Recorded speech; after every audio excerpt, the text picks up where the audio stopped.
ó Deus, para nos sentarmos e aprendermos, Pai, através da Tua palavra, através do Teu Santo Espírito, ó Pai, através da vida do irmão Gilson, ó Pai, e que o Senhor, ó Deus, neste momento, ó Pai, venha a limpar o nosso coração, a nossa mente, aleluia, que nós possamos aprendermos, Pai, nesta noite, que nada venha nos tirar, Pai, da Tua presença, que nada venha, aleluia, tirar da nossa mente aquilo que o Senhor, ó Deus, tem para nós nesta noite. Então eu peço da Tua graça, eu peço do Teu poder, ó Pai, sobre as nossas vidas que estamos aqui, ó Deus, para aprendermos nesta noite, ó Pai. Nos ensina, nos capacita, que nós possamos crescermos, ó Pai, na graça e no conhecimento do Teu Filho Jesus, Pai. Fica conosco, ó Pai, nesta noite, em nome de Jesus. Amém. 115, irmãos, pode sentar, vamos todos louvar junto. É um louvor conhecido. Nós vamos estar louvando ao Senhor, então. Eu quero trabalhar para o meu Senhor, levando a palavra com amor. Quero eu cantar e orar, e ocupado eu quero estar, sim, na vinha do Senhor. Trabalhar e orar na seara e na vinha do Senhor. Meu desejo é orar e ocupado eu quero estar, sim, na vinha do Senhor. Eu quero cada dia trabalhar, escravos do pecado libertai, conduzi-los a Jesus, nosso guia, nossa luz, sim, na vinha do Senhor. Trabalhar e orar na seara e na vinha do Senhor. Meu desejo é orar e ocupado eu quero estar, sim, na vinha do Senhor. Eu quero ser obreiro de valor, confiando no poder do Salvador. Se quiseres trabalhar, acharás também lugar, sim, na vinha do Senhor. Trabalhar e orar na seara e na vinha do Senhor. Meu desejo é orar e ocupado eu quero estar, sim, na vinha do Senhor. Glória a Deus, amém, irmãos?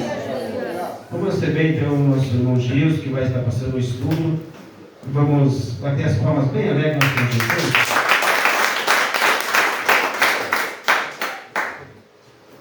Quer falar de moda paz do Senhor? Amém.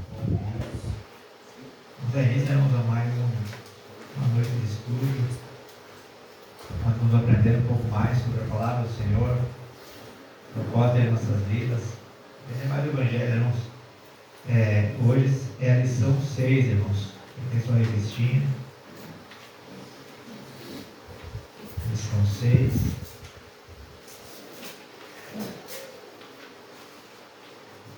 Fala igreja, organismo e organização. Lição 6, irmãos.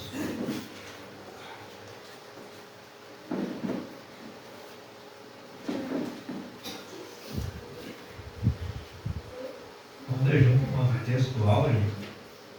Ele se encontra em Atos, capítulo 6, versículo 3, quem não tem revistinha. Atos, capítulo 6, versículo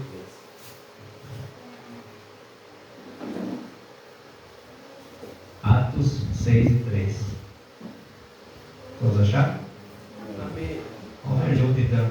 Diz assim, ó: escolhei, pois, irmãos, dentre vós 7 varões de boa reputação, cheios do Espírito Santo e de sabedoria, aos quais constituamos sobre esse importante negócio. A verdade prática, para quem tem investido do lado, fala: a igreja é um organismo vivo, contudo, como toda estrutura viva, precisa ser organizada. Aí tem a leitura diária, irmãos, que é de segunda sábado, quem conseguiu ler. E a leitura bíblica em classe, eu também acho muito importante todos nós lermos juntos. Ela se encontra em Atos 6 também, só que aí do versículo 1 ao 7. Atos, mesmo capítulo, Atos, capítulo 6, versículo do 1 ao 7. Todos acharam? Então diz assim, ó: ora, naqueles dias, crescendo o número dos discípulos, houve uma murmuração dos gregos contra os hebreus, porque as suas viúvas eram desprezadas no ministério cotidiano. E os 12, convocando a multidão dos discípulos, disseram: não é razoável que nós deixemos a palavra de Deus e sirvamos as mesas? Escolhei, pois, irmãos, entre vós 7 varões de boa reputação, cheios do Espírito Santo e de sabedoria, aos quais constituamos sobre esse importante negócio. Mas nós perseveraremos na oração e no ministério da palavra. E este parecer contentou a toda a multidão, e elegeram a Estevão, homem cheio de fé e do Espírito Santo, e Felipe e Procoro, e Nicanor e Timão, e Parmenas, e Nicolau, e Prosélito de Antioquia. E os apresentaram ante os apóstolos, e estes, orando, lhes puseram as mãos. E crescia a palavra de Deus, e em Jerusalém se multiplicava muito o número dos discípulos, e grande parte dos sacerdotes obedecia à fé. Então, aqui fala sobre o começo, quando começaram a ser instituídos as lideranças, os anciões, começou a ser organizado, como nos dias de hoje. O culto tem que ser organizado, palavra, oração, louvor, desde a ceia também. Então ali começou. Então os irmãos vão ver que a palavra-chave seria organização e organismo. Aí no primeiro tópico, irmãos, os irmãos vão encontrar ali a estrutura da igreja cristã. Seria nosso primeiro assunto, a estrutura da igreja cristã. E aí, como primeiro item, a igreja como um organismo. Então, vamos ler, irmãos. Um organismo é visto como um conjunto de órgãos que constitui um ser vivo. Nesse aspecto, um corpo com as diferentes funções de seus órgãos e membros é entendido como a estrutura física de um organismo vivo. Metaforicamente, a igreja é definida como o corpo de Cristo. Quem puder achar para mim, 1 Coríntios, capítulo 12, versículo 27.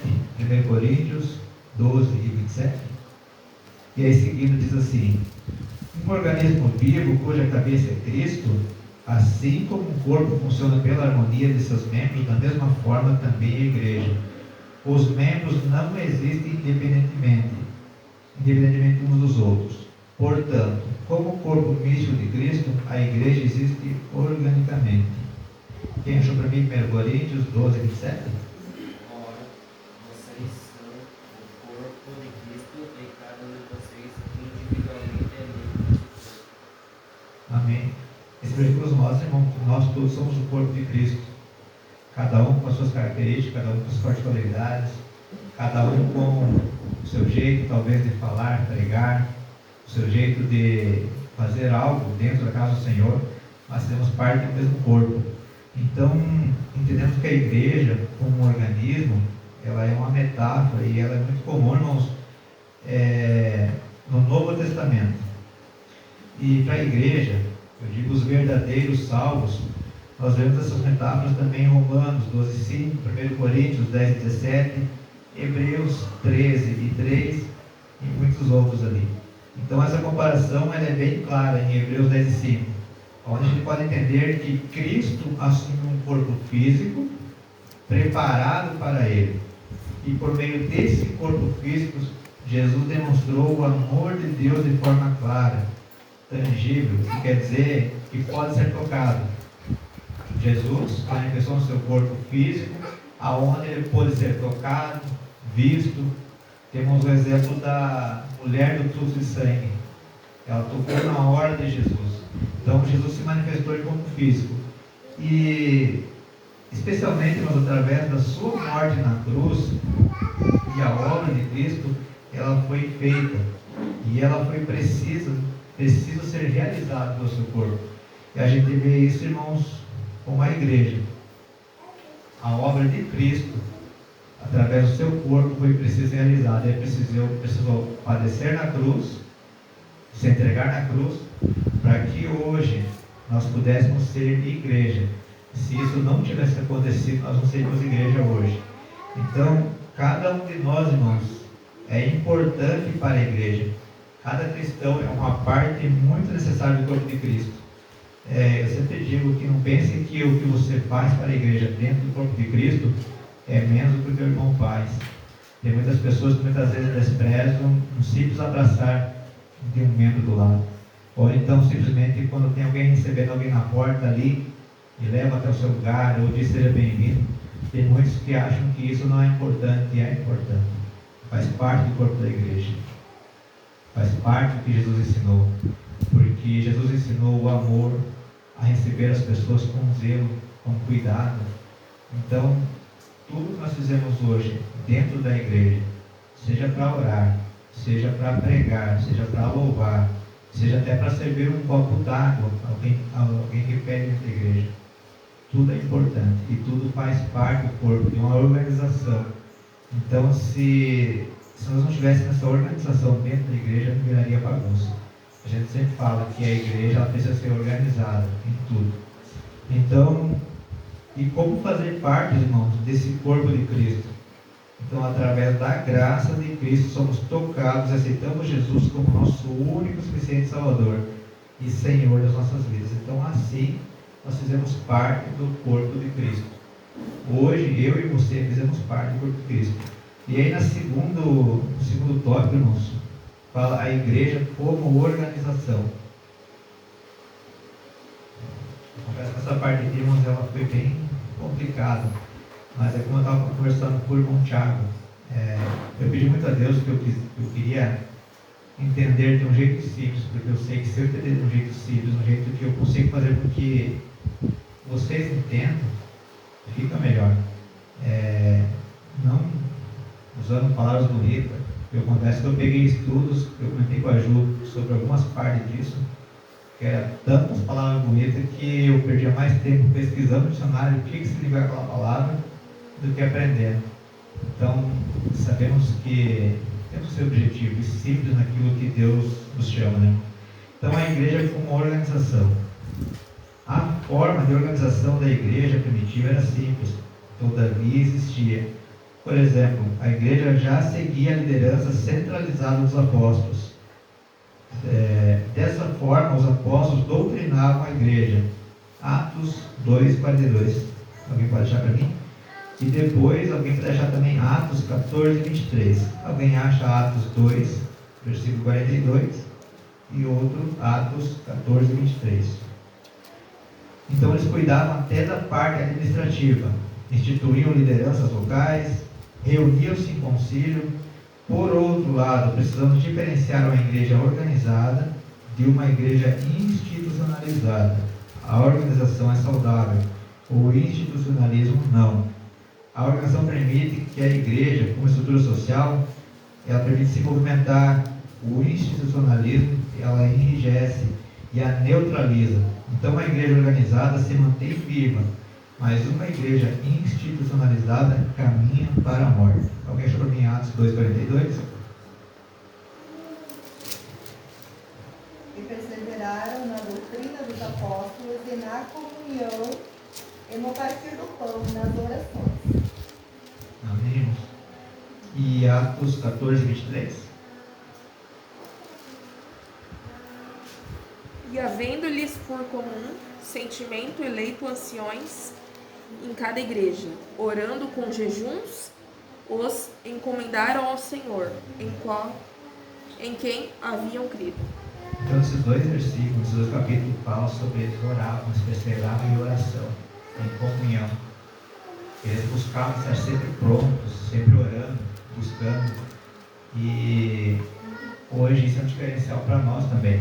A igreja que não ora é uma igreja que não tem como caminhar. Ela com certeza ela vai esfriando espiritualmente. Então a igreja que ora, que tem o exemplo desses irmãos primitivos, de Atos, que foram os primeiros cristãos, que nos ensinavam o poder da oração. Isso nos mostra que esse mesmo poder da oração que estive naquela época, hoje permanece no nosso meio. Hoje é a mesma coisa.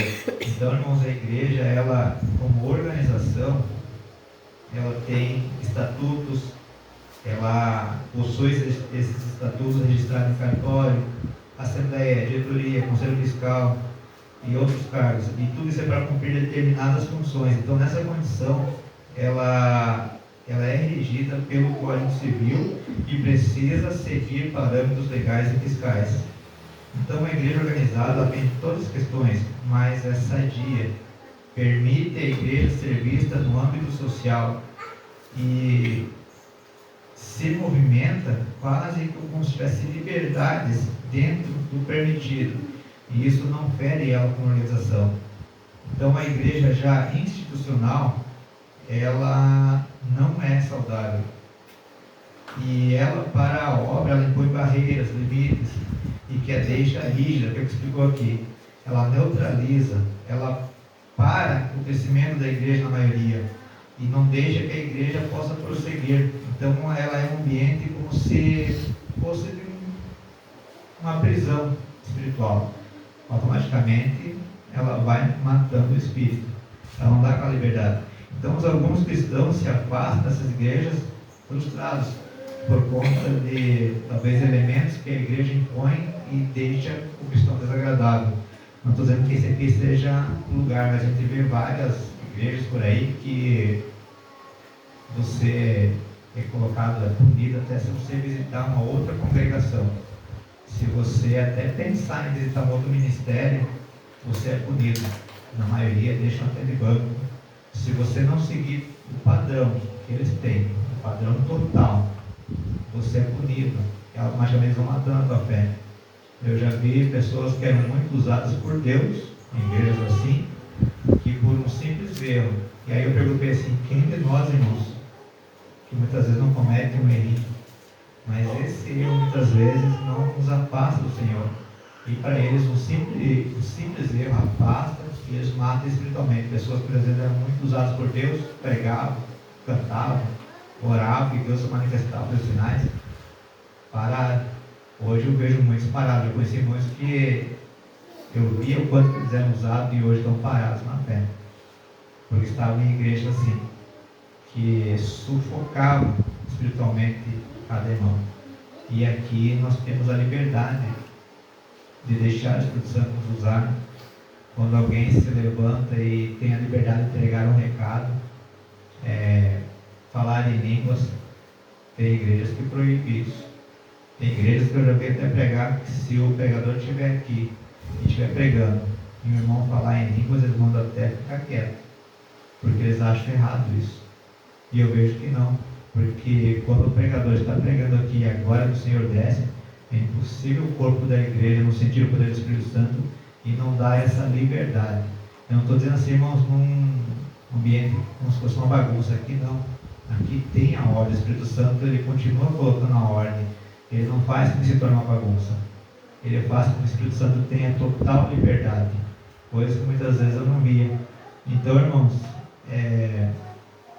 como eu falei, alguns cristãos se afastam e muitas pessoas abandonam essas igrejas, porque elas têm uma fome real de Deus, que nós temos aqui hoje, e dentro desse local muitas vezes elas não encontram, não conseguem ser saciados da palavra, não tem aquele encontro com Cristo verdadeiro. Então eu consegui algumas características de uma igreja organizada. Ela é flexível, ela tem capacidade de se ajustar às necessidades de dentro da igreja. Se algum irmão necessita de um apoio espiritual, a igreja ela é flexível quanto a isso. E ela tem participação ativa, ela incentiva tanto a contribuição e envolvimento de todos os membros.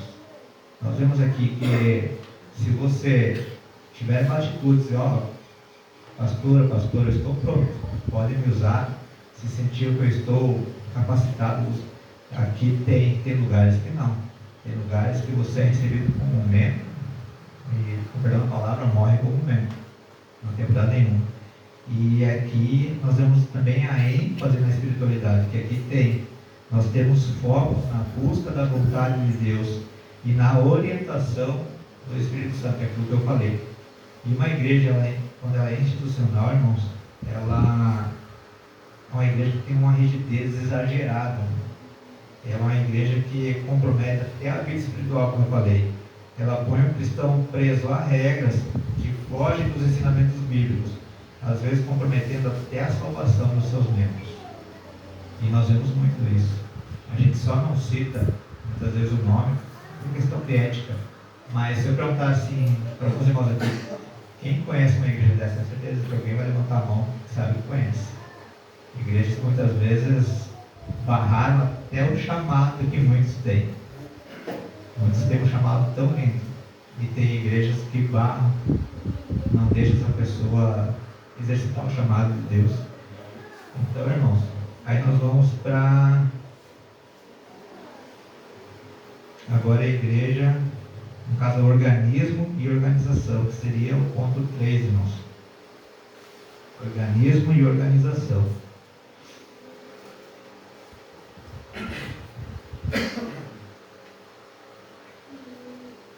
Diz assim, irmãos.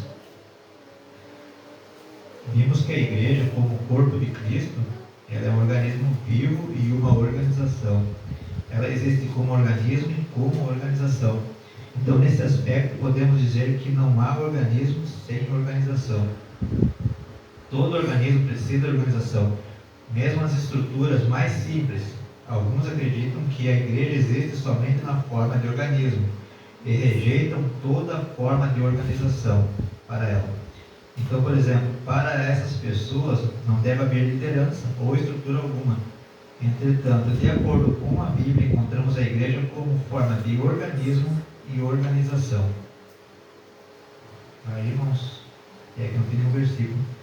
Então eu entendo, irmãos, que como organização significa um conjunto de pessoas, nós aqui, um processo onde várias pessoas buscam um relacionamento com Deus e com nós mesmos, a fim de atingir um objetivo comum.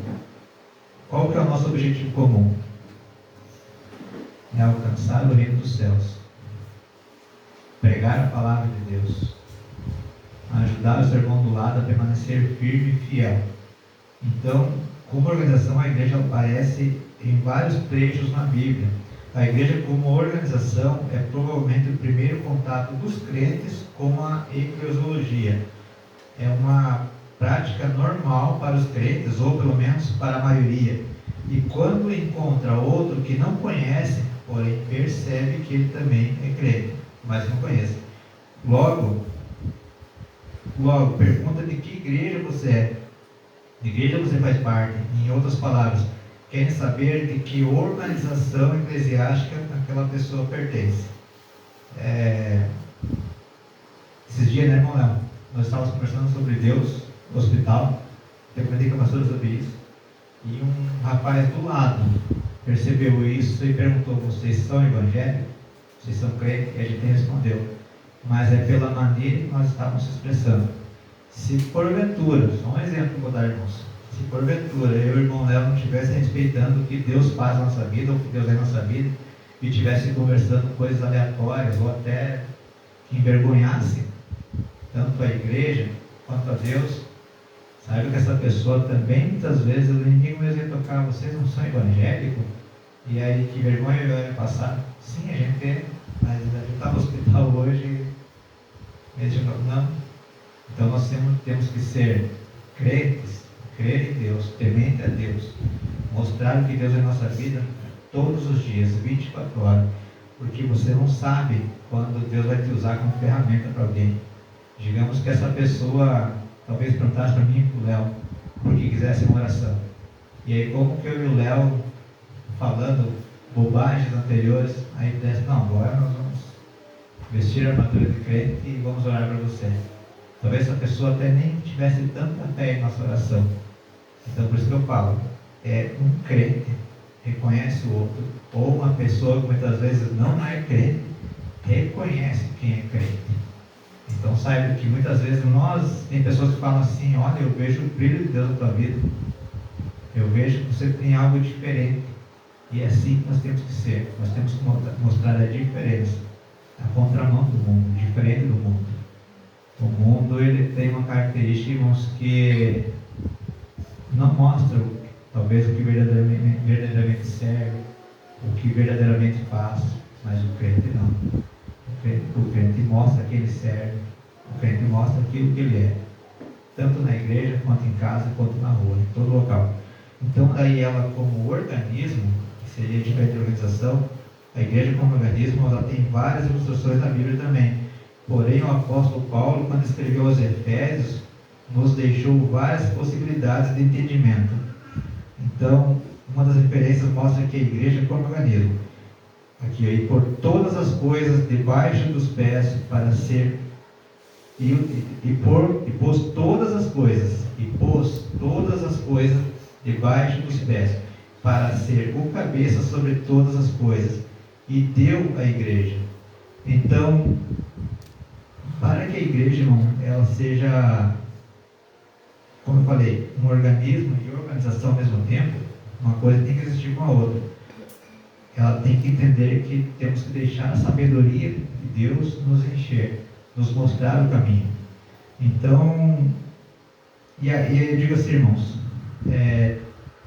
eu consegui diferenciar, irmãos, como organização e como organismo.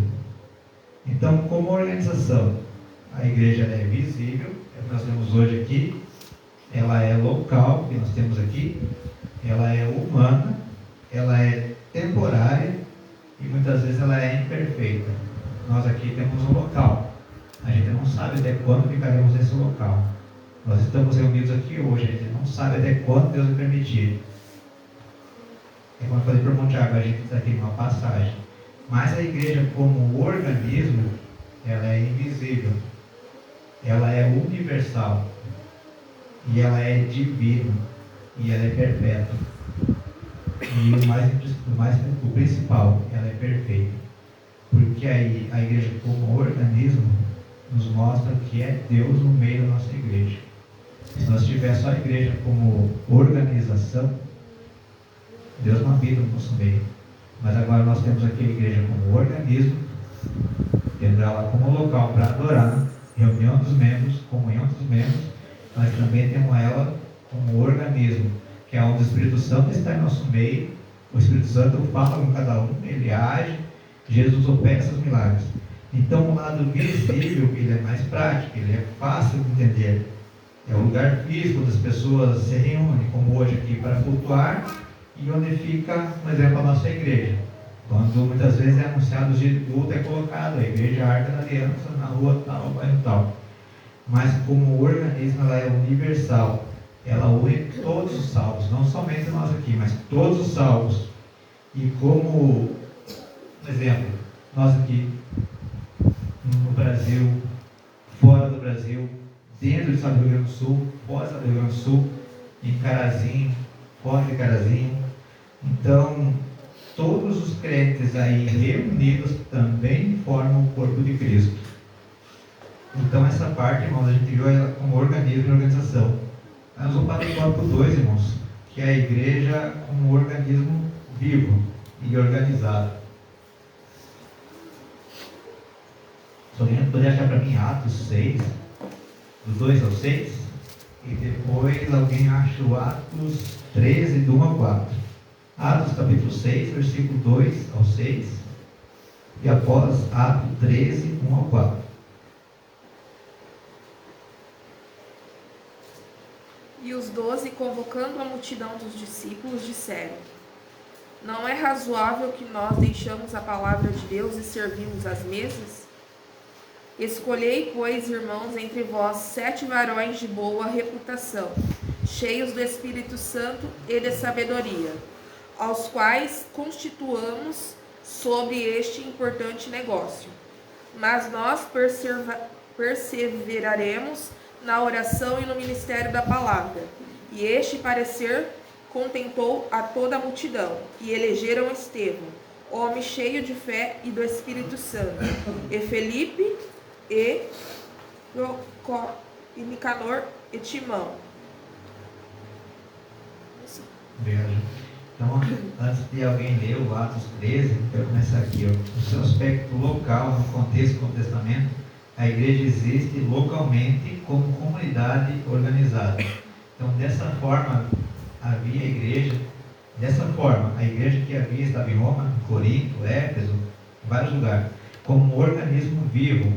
A igreja do Novo Testamento era organizada. Por exemplo, ela se reunia e orava. Contudo, enxergava as demandas sociais que precisavam ser atendidas. Então, ela instituiu o diaconato e elegeu lideranças e enviou seus primeiros missionários. Todos esses fatos mostram um organismo vivo agindo de forma organizada. Alguém achou em Atos 13, 1 a 4?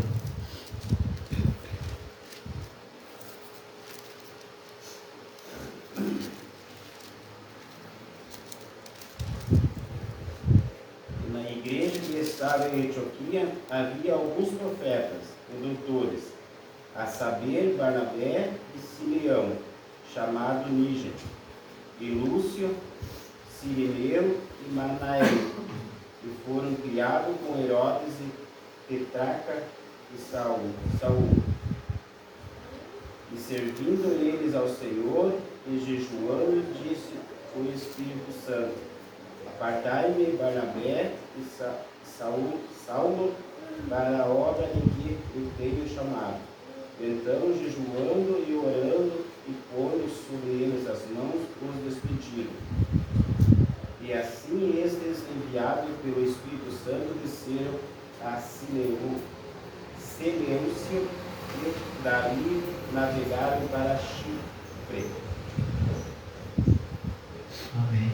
Irmãos, eu vi um versículo desses, que eu acho que foi o primeiro que foi lido, que fala sobre a respeito de quando Pedro estava preso, quando Herodes mandou prender ele. E aí mostra que os primeiros crentes, os cristãos, estavam reunidos, orando. E estavam orando para que Pedro, entendi que Pedro era o seu primeiro pastor, fosse libertado. E aí Pedro conta que ele achou primeiro que fosse uma visão. E aí o anjo, o Senhor, foi tirando ele de dentro daquele cárcere, daquele calabouço. E a Bíblia conta que ele estava com 2 soldados, um de cada lado. E ele foi levado até para fora. E aí, quando ele chegou no local onde os crentes se reuniam, que aí fala, os crentes se reuniam para orar, para pregar, para falar do Evangelho. E na maioria, irmãos, eles se reuniam escondidos. Porque se eles fossem pegos, eles eram açoitados e mortos. E aí foi tão lindo, porque através da oração deles, que Pedro foi libertado. Através da reunião que eles tinham para orar. Eu não lembro quantas horas oravam, não sei se a Bíblia chega a falar isso, mas eu quero ter por horas e horas de oração. Não era uma oração rapidinha ali e aí já estava esperando o resultado. Eles oraram incansavelmente. Então nos mostra que naquela época a oração já tinha o seu poder. Então, irmãos, a igreja, como no seu aspecto local, ela, com os primeiros cristãos que vemos em Atos, nos mostra como foi a organização das primeiras lideranças. Mas a igreja primitiva era iniciada pelos apóstolos. Para ser exato, teve origem no dia do Pentecostes. A partir dali começou a ter origem. Então esses homens foram escolhidos por Jesus como os primeiros discípulos, como os primeiros porta-vozes de Cristo. E os cristãos foram aumentando cada vez mais. E com isso, irmãos, houve a necessidade de levantar lideranças. E a igreja primitiva, quando ela levantou suas lideranças, a Bíblia mostra que levantou uns para orar, uns para pregar, e começou a ter organização em tudo. A Bíblia fala que desde a administração, até quando foi escolhido Paulo e Barnabé, desde o início. Eles foram escolhidos como missionários. A partir daí, então, irmãos, começou a ser escolhido toda a liderança que nós vemos muitas vezes no dia de hoje. Então, e com isso, os ungidos que foram escolhidos, eles eram diáconos, presbíteros, pastores da época, mas todos capacitados pelo Espírito Santo, onde eles eram responsáveis por ensinar a igreja, os seus membros da época, ensinando a palavra de Deus. Então eles se reuniam, principalmente na casa uns dos outros. Temos aqui um exemplo, quando eles se reuniam na casa de Maria, mãe de João e Marcos. Ela era um ponto de encontro em Jerusalém. O outro exemplo que eu achei aqui, foi na casa de Filemão, o lugar de reunião para a igreja de Colossos, que está em Filemão 1 e 2. Então eles tinham uma boa organização de suas tarefas, até mesmo dentro das suas reuniões. Eles oravam, ensinavam, acolhiam, mantinham firme o seu compromisso com Cristo, fazendo com que o Evangelho chegasse a todos. Então nos mostra a organização. E aí nós vamos para a igreja agora no seu aspecto litúrgico e ritual, que seria o ponto 2. Diz assim: toda a igreja organizada possui uma liturgia e rituais. Então a organização, portanto, é necessária para uma igreja viva. Uma igreja organizada, por exemplo, mantém a decência e a ordem do culto, estabelece costumes que devem ser observados, da mesma forma em relação ao aspecto ritual. Nesse sentido, vemos a igreja primitiva batizando os primeiros crentes em águas e realizando a ceia do Senhor. Então a ordem e a decência, irmãos, fica bem em todo lugar. Todo lugar. Para aqueles que buscam a Deus, que servem a Deus. É como eu disse, se aqui não tivesse ordem no culto, não tivesse decência, não tivesse... Temos um exemplo claro da decência, seria as escalas. Digamos que cada irmão chegasse aqui na pastora e dissesse: não, hoje eu quero fazer isso, eu quero fazer aquilo, não viram uma confusão? Mas aqui nós temos a ordem e principalmente o respeito às escalas. Por mais que muitas vezes talvez um dia da vida esteja cansado, mas se a gente está na escala, a gente tem que ter respeito, porque se Deus te chamou e te colocou com aquele propósito de você trazer uma saudação, cantar um louvor, foi porque Deus sabe que você é capaz disso. Só que aí muitas vezes o inimigo vem sussurrando na cabeça: não vai porque você não é capaz, não vai porque não é para você. Eu muitas vezes eu ouvi até isso, até mesmo para dar vergonha. E eu aprendi muito que quando a gente sobe aqui, é o Espírito Santo quem dirige. Porque se eu for subir aqui e eu for falar aquilo da minha carne, falar aquilo que eu quero, do meu ego, eu certeza, irmãos, que não vai ser uma palavra que talvez penetre teu coração. Mas quando a gente sobe aqui, é porque Deus te capacitou e vai fazer você, na verdade, um instrumento, um vaso que Ele vai usar. Já não é mais nós, é Deus na nossa vida. Então, irmãos, agora devemos cultivar a Deus de forma racional, ou seja, com o nosso entendimento. Nós temos que ter zelo, cuidado com como nos portamos na casa de Deus, ter reverência, temor à palavra, respeitar os costumes da igreja e ao seu próximo também, cuidar do nosso corpo, que ele é templo do Espírito Santo, não deixando triste com atitudes erradas ou um modo de até de se portar inadequado da igreja, mas respeitando também tudo isso, a maneira de se portar, respeitando também a liderança, as regras, que nós sabemos que tem que ter regra.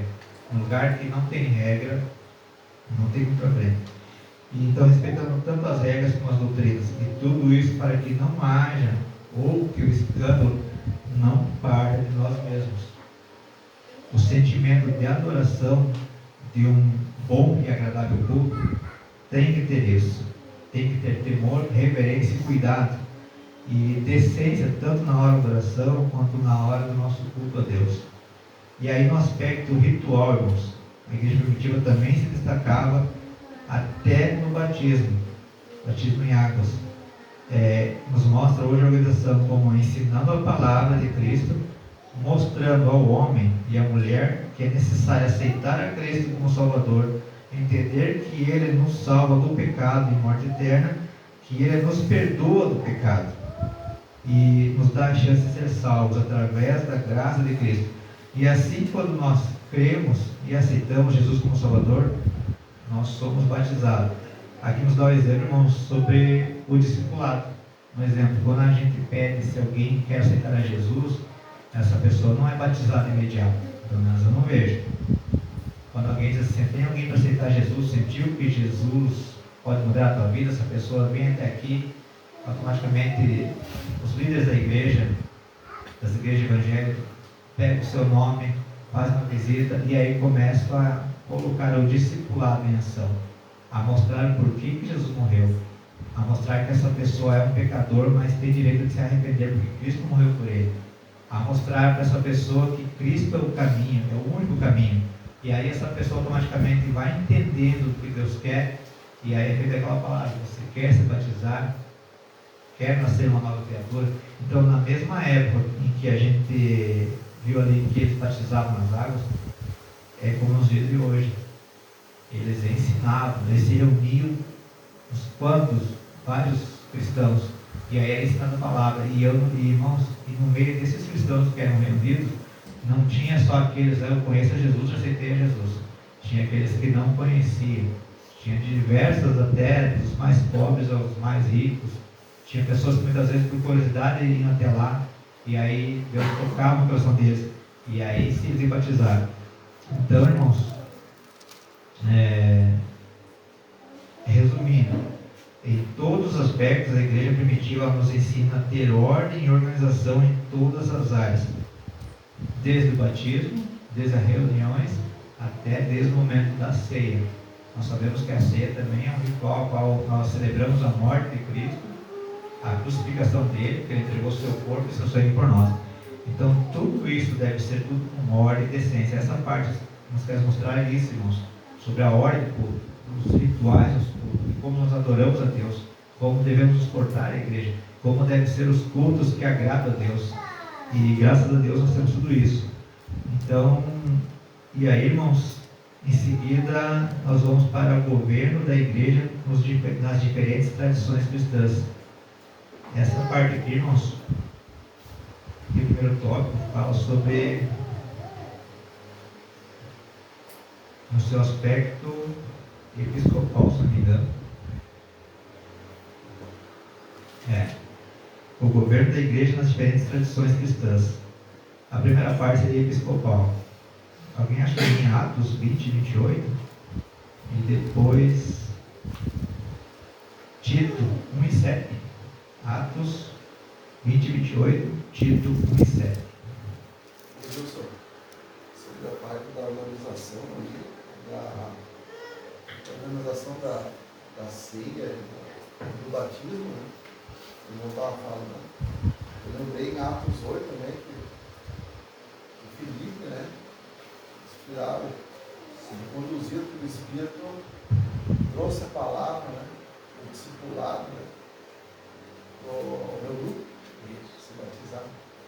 Então o batismo ele vem através do discipulado dado pelo evangelista, né? E aí da assunção, né? Esse não pediu que impedir de ser batizado, né? E aí ele vai batizar. Ele trouxe a palavra, conduziu o estudo. Eu não sei se não foi essa vez, daí ele foi arrebatado, acho que Foi Filipe. arrebatado, você achou as outras. Então, já desde o início era mostrado que havia o discipulado, havia o ensinamento antes.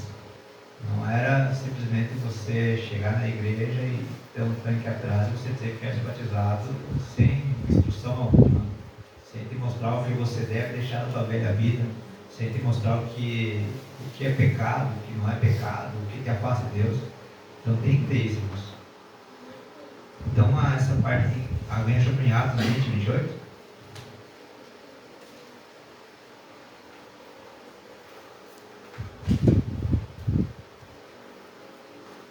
Atos, capítulo 20, versículo 28. Olhai, pois, vós, por todo o rebanho, sobre que o Espírito Santo vos constituiu bispos, para apacentardes as igrejas de Deus, que ele resgatou com o seu próprio sangue. E Tito 1 e 7. Porque o bispo deve ser irrepreensível, como administrador de Deus, não soberbo, nem iracundo, nem dado ao vinho, nem espancador, nem cobiçoso de lucro desonesto. Amém, irmãos? Aqui nós vamos entender que, com certeza, a Igreja Católica já pegou uma boa parte desses ensinos, né? Então, essa palavra traduz o grego episcopos, que aparece algumas vezes no Novo Testamento. Quando nós vemos agora Atos 20, 28 e Tito 1 e 7. Então, no contexto atual, o episcopalismo depende que Cristo confiou o governo da igreja a uma categoria de oficiais denominados de bispos ou supervisores. Então, com o tempo, esse sistema passou a defender a primazia de um bispo sobre o outro e determinou culminando no papado romano. Esse modelo é seguido pelo catolicismo por algumas denominações protestantes e pentecostais. E aí, por pesquisarmos sobre isso, aí nós vemos aqui que a origem, ou como se formou as lideranças da Igreja Católica, e algumas do protestantismo e também pentecostais, começou a partir disso. Então esse termo episcopos, é usado para se referir aos líderes da igreja local. Em Tito 7, formulou, indica uma função de supervisão e liderança, mas isso varia entre as diferentes tradições cristãs. Tem umas que adotam o governo episcopal, outras não. Então, um exemplo que você tem agora no catolicismo romano, esse modelo liderado pela autoridade do Papa. A gente sabe que o Papa é tido como autoridade maioral da igreja. E muitos deles acreditam que o Papa é o sucessor de Pedro. Então, os bispos são vistos como sucessores apostólicos. O Papa seria o sucessor de Pedro e os bispos que eles têm são os sucessores apostólicos dos apóstolos. E logo depois, a gente também vê que depois dos bispos, também tem os arcebispos, e aí vem padres. Então, assim, tem essa hierarquia, mas tendo na entendimento deles que o Papa é o sucessor de Pedro, é como se fosse, ele é um pouco abaixo de Deus para eles. Então, aí eles possuem também uma autoridade sobre as dioceses locais. A gente vê que, por exemplo, aqui em Carazinho tem várias igrejas católicas, em vários lugares, e aonde são cuidados, né, pelos padres, mas tem os bispos em outros locais que também são autoridades sobre eles. Então, já algumas denominações protestantes e igrejas pentecostais também adotam esse modelo episcopal.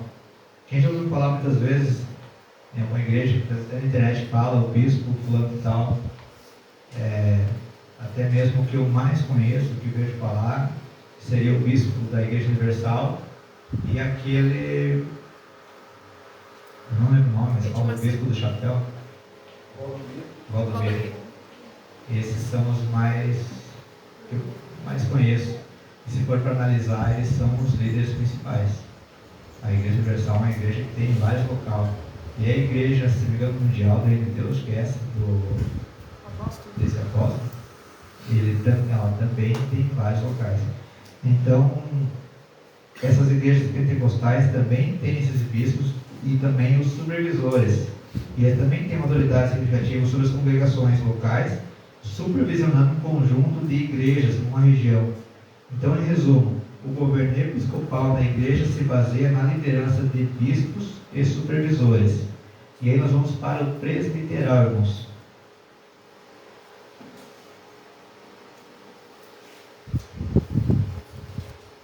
Esse nos fala assim: o ofício de presbitério, que seria no grego presbíteros, é encontrado no Novo Testamento também, em Atos 11 e 30. Você quer deixar para mim? Contudo, no atual sistema presbiteral, a igreja elege os presbíteros para um conselho. Dessa forma, o conselho possui autoridade para conduzir a igreja local.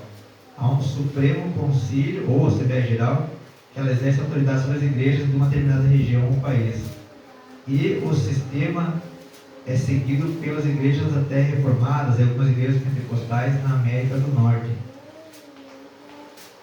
Na América do Norte é muito explícito sobre os presbíteros que têm uma certa autoridade, como da Assembleia, eles tomam várias decisões. Veja para mim, Atos 11:30.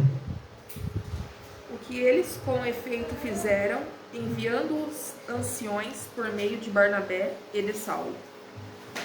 Então esse modelo, irmãos, é baseado na liderança de presbíteros ou anciões. Ele é uma cultura eclesiástica encontrada em várias tradições cristãs, incluindo, como eu falei, as igrejas reformadas, algumas denominações pentecostais, mas a maior parte deles é encontrada na América do Norte. Agora, no sistema contemporâneo, na nossa igreja aqui, ou no nosso tempo, a congregação elege os presbíteros para formar um conselho de anciões. No nosso tempo, algumas igrejas.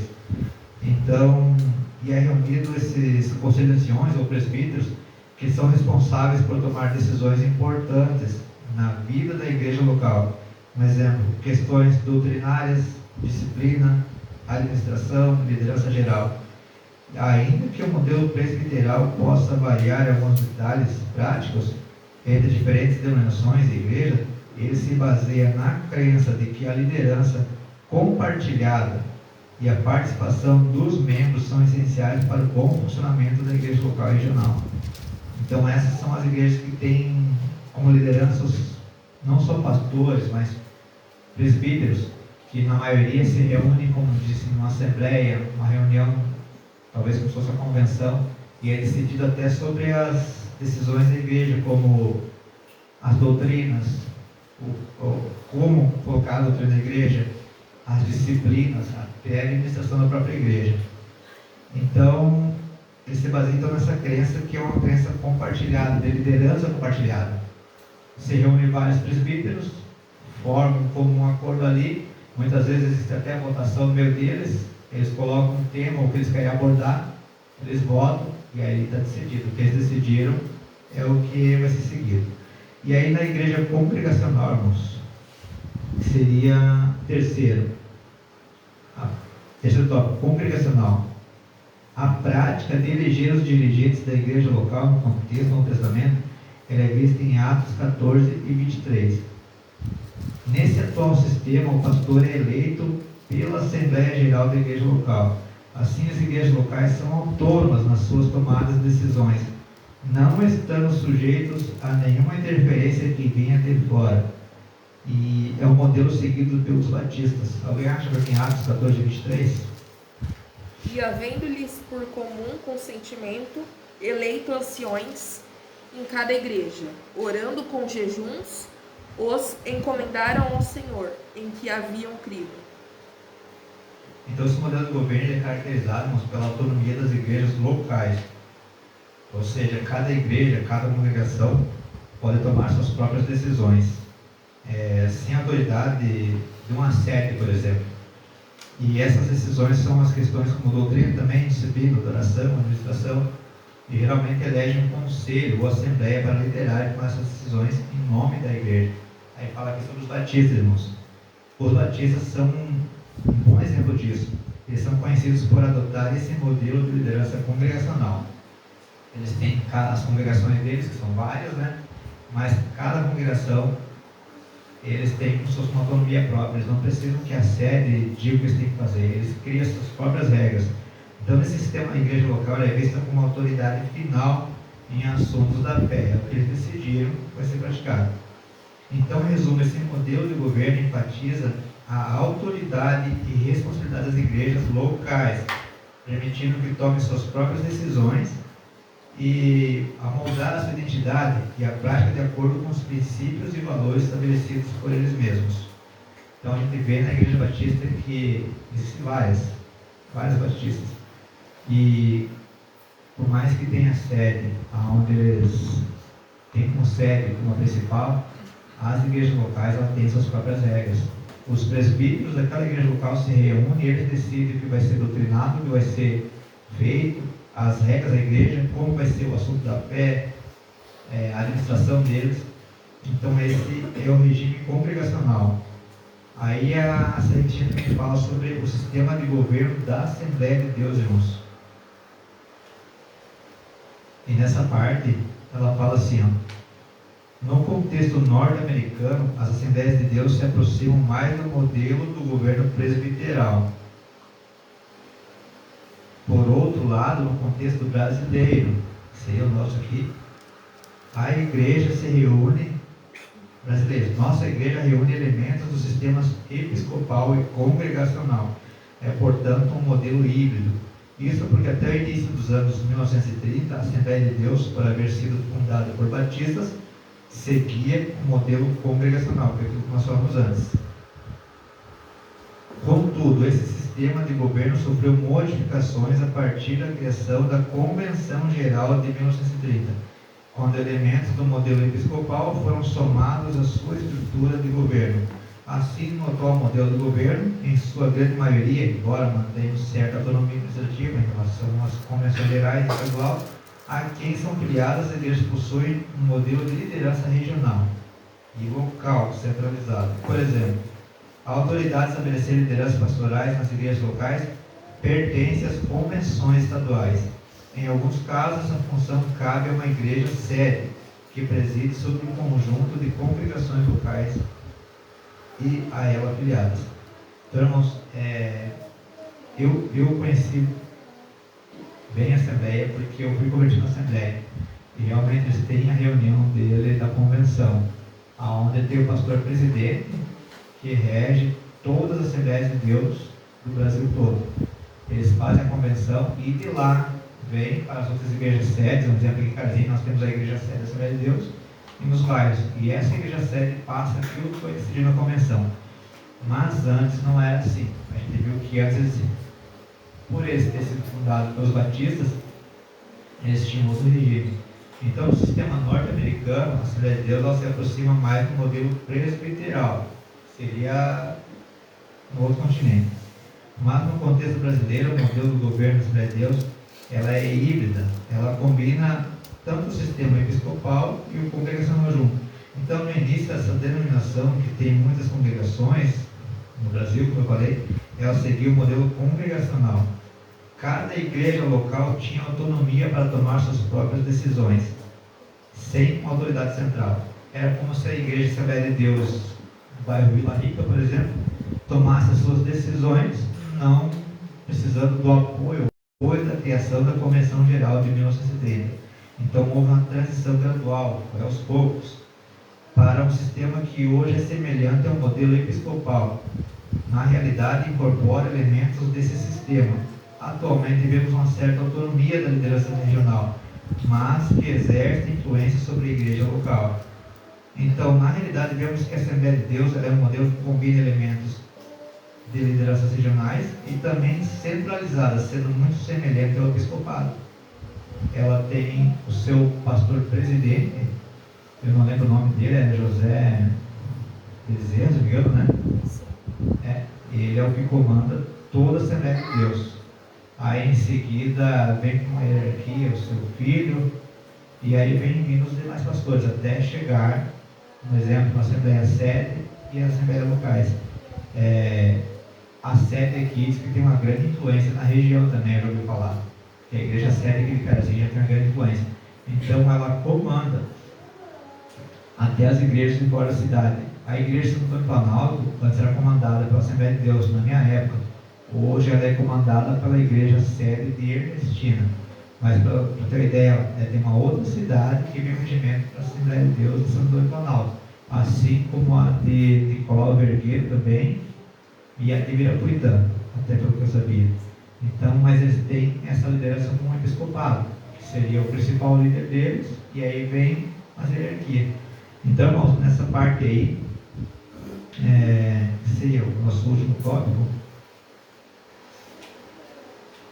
A conclusão que nós podemos ver junto, irmãos. Então, nessa lição, nós fizemos uma análise da igreja como organismo e organização.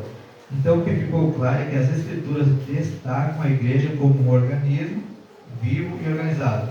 Então, nesse aspecto, juntamente com os presbíteros, diáconos, o colégio apostólico dava corpo e forma ao ministério local da igreja neotestamentária. Embora essa igreja possuísse uma estrutura organizacional muito simples, contudo ela existia. Por outro lado, embora não haja nenhuma norma específica de como deve ser o governo da igreja no Novo Testamento, ao longo dos anos os cristãos têm procurado se inspirar no texto bíblico para regulamentar seus ministros e ministérios. Então, em resumo, irmãos, o manual que nós temos aqui de uma igreja organizada, como um organismo de organização, de uma hierarquia, de ordem, de essência, resumindo está tudo aqui na Bíblia, através dos ensinamentos dos primeiros cristãos, dos primeiros apóstolos, dos primeiros diáconos, dos primeiros presbíteros, dos primeiros anciões, através de como foi as primeiras igrejas, que nós vimos Paulo até explicando. Nós temos aqui como um manual de como o que pode dar certo e o que não pode dar certo. Muitas cartas de Paulo aqui, a gente vê que ele exortava a igreja naquilo que era errado. Não estou dizendo, irmãos, que aqui nós temos formada de várias pessoas, o mundo é como todo mundo, cada um tem suas características, o seu jeito de ser, mas quando nós aqui nos colocamos diante de Deus para entrar em comunhão com os outros, nós temos que deixar de lado isso e deixar que somente a comunhão dite as nossas regras, que somente a comunhão faça com que nós tenhamos ordem e decência, respeitando o seu próximo, respeitando como adorar a Deus, um culto racional a Deus. Então, essa lição bíblica parte 6 seria isso, irmãos. A igreja como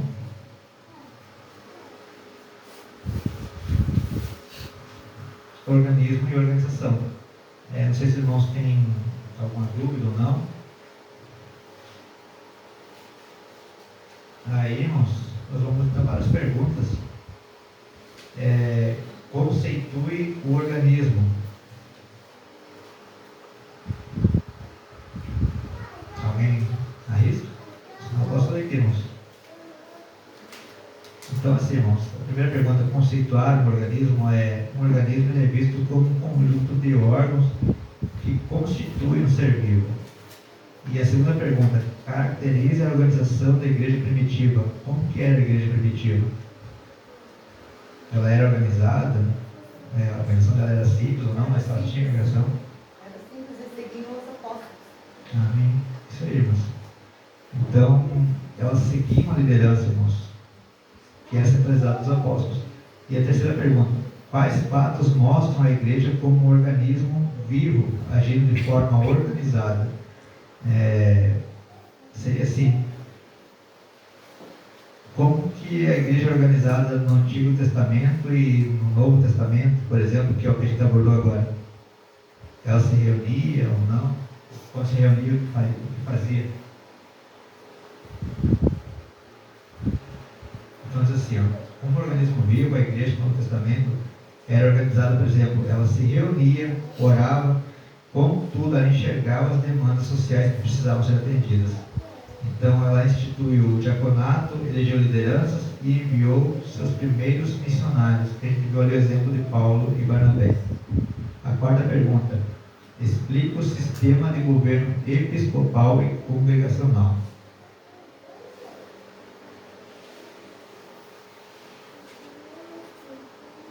Então, assim, no contexto atual, Denominado por bispo. isso, e pela congregação. Então, no contexto atual, o episcopalismo defende que Cristo confiou o governo da igreja a uma categoria de oficiais denominados de bispos ou supervisores. Já no sistema congregacional atual, o pastor é eleito pela Assembleia Geral da igreja local.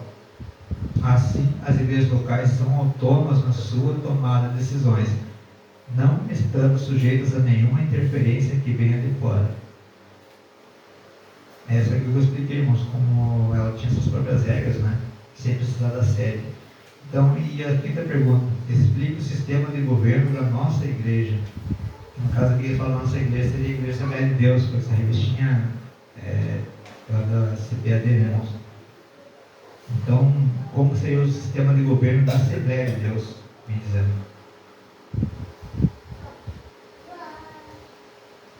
Então, aqui, no atual modelo de governo da nossa igreja, no caso da Assembleia de Deus, e em sua grande maioria, ela, embora mantenha certa autonomia administrativa em relação às convenções, em geral e estadual, a quem são filiadas, ela também possui um modelo de liderança regional e centralizado. Então, seria isso, irmãos. Eu creio que os irmãos puderem entender, eu tentei explicar da maneira mais simples. É uma revistinha, como eu mostrei uma vez para o Thiago, ela é bem Ela vai, se a gente puder aprofundar, a gente vai mais tempo, porque ela é bem complicada. Mas eu procuro até entender, porque se eu entender, os irmãos também vão entender de uma forma mais simples. Então, o que eu quis passar para os irmãos era isso. Pedir que todos coloquem de pé. Vamos estar agradecendo a Deus por mais essa noite. Hoje eu consegui liberar os irmãos 17 para as 9. Eu creio que vou ganhar um presente no final do culto. Hoje ninguém vai pagar o X para mim, né, irmão Tiago? Tá, irmãos. Agradeço a presença de cada um aqui. É como eu falo para a Ju. Eu disse hoje, né, para ela, que eu fico feliz quando eu vejo os irmãos vindo. Por mais que muitas vezes até eu não me ache capacitado, mas como eu procuro aprender mais de Deus, eu creio que tudo que eu aprendo eu passo para os irmãos. De uma forma ou outra os irmãos entendem, aprendem.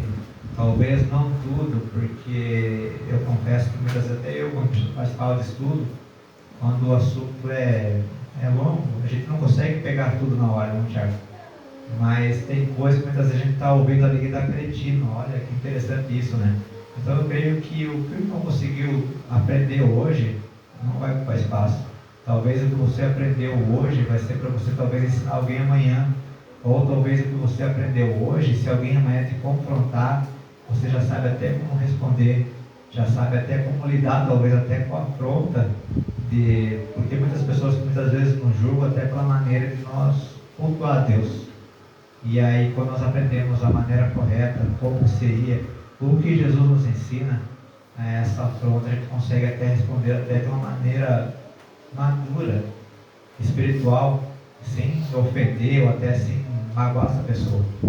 Então, agradeço a presença de cada um aqui e vamos orar, pedir para que Deus abençoe a cada um, que leve em segurança e que Deus possa derramar ainda mais sabedoria e entendimento para todos nós, né, irmãos? Oramos então. Senhor soberano Deus, primeiro eu quero te agradecer, Pai amado, por cada filho teu, meu Pai, que saiu do seu lar hoje, meu Pai, disposto a aprender hoje mais a tua palavra, disposto a chegar aqui, meu Pai, e ouvir os teus ensinamentos, Senhor. Nós falamos aquilo que o Senhor pede, aquilo que o Senhor nos ordena, meu Pai, aquilo que o Senhor nos ensina. E eu creio, meu Pai, que cada vez que nós chegamos aqui, Senhor, e nos dispomos a aprender, a sentar e ouvir, meu Pai, os teus ensinamentos, aquilo que o Senhor tem para nos ensinar. Eu creio, meu Pai, que o Senhor nos capacita. Eu creio que o Senhor nos faz, meu Pai, entender ainda mais sobre o reino do céu. Eu sei que o Senhor nos faz entender ainda mais o porquê o Senhor desceu do céu e resolveu, meu Pai, se sacrificar por todos nós, ainda que nós não merecíamos, mas aí nós começamos a entender o seu grande amor por cada um. Então eu peço agora, meu Pai, que o Senhor abençoe ainda mais os teus filhos, meu Pai. Derrama a sabedoria do céu sobre eles, meu Pai. Derrama entendimento, abençoando eles no seu lar, meu Pai.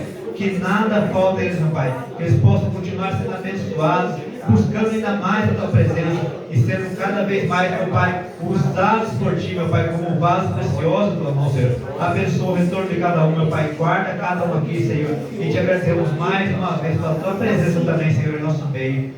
Abençoa cada um e guarda cada um, em nome de Jesus. Amém.